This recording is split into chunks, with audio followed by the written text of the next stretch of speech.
Hi, I'm Annie Botticelli, and welcome to my 12-part eclipse series on the eclipses going through the signs and houses. Definitely go to lumelife.com, L-U-M-E life.com, which is my school, Luminous Life Multiversity, to enroll in free courses and all kinds of other offerings I have through there. And when you search for my name, Annie Botticelli, in an internet search, you'll see all kinds of listings of mostly free resources that I make for you to facilitate your study of astrology and your quest for vibrational wellness. So this series is talking about eclipses. I'm doing one eclipse video for each sign and house. Okay, so every sign in astrology corresponds with a house in the zodiac wheel. And so an eclipse in a certain sign is also the energy of that corresponding house. And this becomes very helpful to understand when you want to go deeper in your study of eclipses and how they may affect you, and understanding the opportunities and the lessons that are at play during each eclipse cycle. Each eclipse cycle is about 2 years long, and every 6 months in those 2 years we have a hot spot where the actual eclipses occur. So the storylines, the themes, the lessons, the opportunities, the chances to clear karma and get on our dharmic path, which is our highest expression path, which is what the eclipses really represent. They occur along the nodal line, and the nodes represent clearing karma and stepping into our highest expression. So every eclipse that we have and every eclipse cycle that's at play is really facilitating us in healing, clearing karma, and on stepping on our highest trajectory, which is our dharma, our purpose, why we're here. So that's why it's really important to understand them, and why I spend so much time creating resources to facilitate this for you. Okay, so I'm going to give you a little bit of a background on what eclipses, what they represent and what they can bring, and then we'll go into the featured sign and house for this video. Okay, so these eclipses happen twice a year usually. Sometimes it's every 6 months basically, so it could be the beginning of one year and then in the middle and then towards the end, or they're broken up that way. So when the eclipses come, they tend to bring alive and into clear view that scientific law that matter is not created, neither created nor destroyed, it just changes form. We can really see that at play at the eclipses, where it's taking energy from one area, because the eclipses run with polarities. Okay, so there are 12 signs and there are 6 polarities. So there's signs that oppose each other, that are a pair. And the eclipses happen in these 2 opposing signs throughout that 2 years. So it's a reshuffling and a reworking of energy. So one eclipse cycle, it will take from one area and add to the other, and vice versa. So we're just kind of shifting and reshuffling and reorganizing energy in those arenas of your life. The eclipses occur in certain signs, and those effects are global. But they also drill down into certain areas of your chart for each sign, and that understanding this and watching these videos will help you to take the work deeper. Now, in order to figure out during each eclipse cycle what houses are being accentuated for you personally, just watch my monthly videos, and somewhere in the area of the eclipse time, I'll be talking about it, but it will save me a lot of time having this video series to refer you to, so we don't have to cover all of this in each of the horoscope videos, which is what I used to do. Okay, so this reshuffling of energy, where basically the energy isn't it isn't created, it changes forms. So we might see a grandparent die and a child be born. So for that person who's experiencing that, it's like an area of their lives that was present with them for their whole lives is gone, but now this new energy is here. So it's like this major reshuffling of energy, and it very often has very, very major trajectory changes for a lot of people, and it's going to depend on the exact degree that it's hitting planets in your chart. But if it's really affecting you, you'll know it. Everybody else may have a subtle change that's harder to notice or recognize, but it's definitely affecting everyone, regardless of whether we're aware of it or not. And the more you look, the more you'll see these things at play. So eclipse season, what I call eclipse season, lasts about 4 to 6 and even sometimes 8 weeks before the actual eclipse. You'll see a heating up. It's kind of like, I always think about it as a pot on a stove, where it's like a certain pot, okay, and a certain liquid in that pot that has a certain energy that has the signs that are in that eclipse cycle. And during the actual eclipse time, it heats up to a boil, you know? And then during the times in between, it's like down to a simmer. And then we turn up, you know, the universe cranks up the messages and they convert from the inner world into the outer world, and we get to see them more clearly. And so it heats up and then it kind of fades back down, and it heats up, but the themes are always at play for these 2 months. For these 2 years.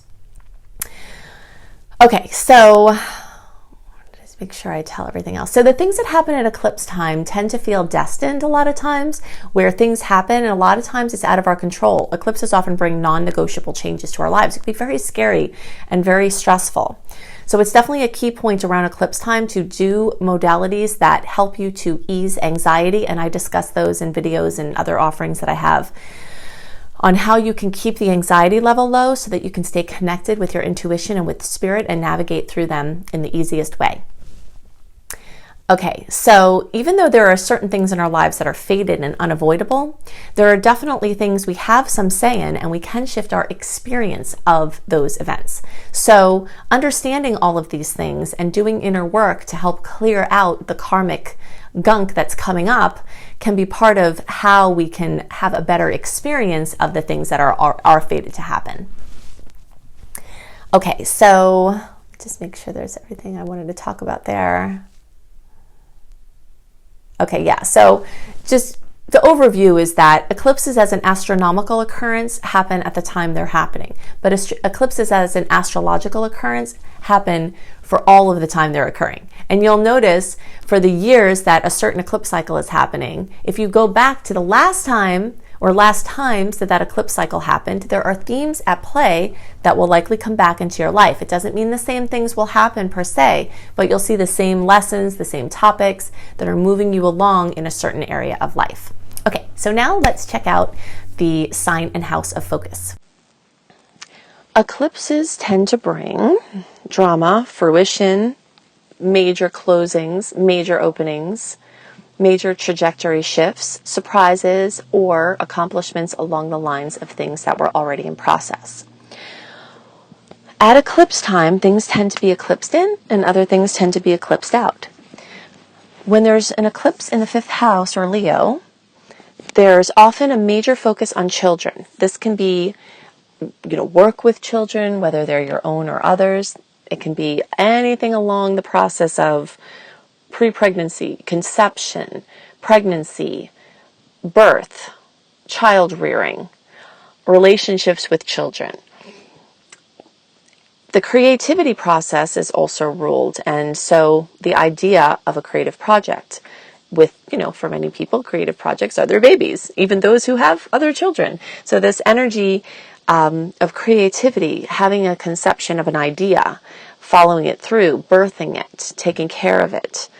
So I often see a new project come in or a previous project get moved along in a big way, including, being birthed out into the world.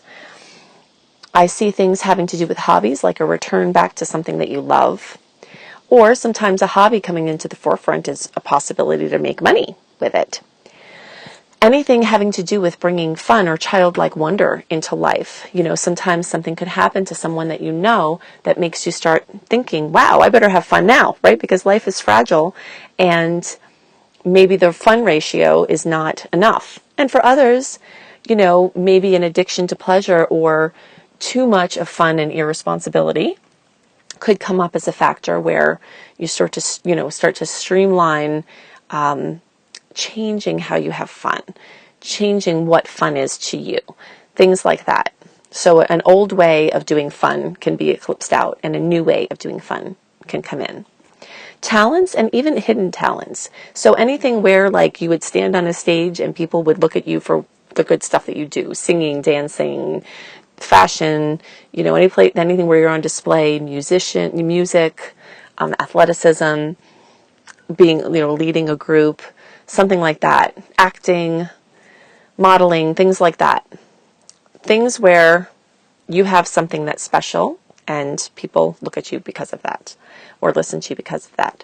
So those can be brought up. So you might find a hidden talent in an eclipse cycle, something that you didn't know that you were good at. So it definitely is important during this time to take those nudges. If there's something you always wanted to do or something that keeps coming up, to just try it, because it may result in you finding something you really, really love or that you're really, really good at.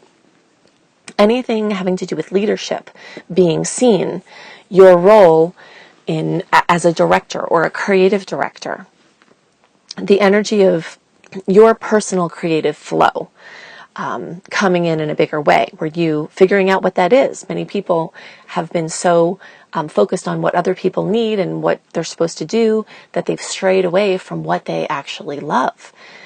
So this can be a time where you start to take ownership of your own creative juices and getting those out into the world. And really just this energy of being seen in multiple ways. So maybe clearing some vows where you vowed to not be seen for various reasons. So children may need more attention. If there's some things or patterns that are continuing to come up, this may be the time when they actually have to be dealt with. This can also be a time of stepping into a new awesome chapter with kids. And any of these other things that we spoke about are very likely to come into the forefront. So a really great way to use the energy of this time is to make a commitment to your creativity and make a commitment to the things that really light you up. You know, this Leo energy is ruled by the sun, so anything that just makes you feel on fire is something that comes into the forefront, either to do more of or to come into more balance with.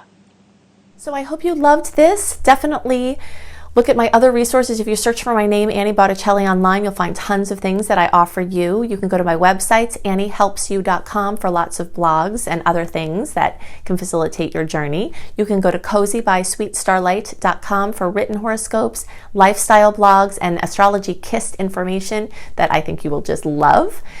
You can go to lumelife.com, L-U-M-E life.com, to see my school, Luminous Life Multiversity. And definitely check out my growing list of books, including my new book, PLANETOLOGY. If you search for Annie Botticelli and PLANETOLOGY and Annie Botticelli, Radical Prayer, those are the two books that are out as of the time of my recording this. And I'm sure as this goes on, you will see more books coming out from me. I hope you have a wonderful eclipse season, and I'll see you in another video. Bye!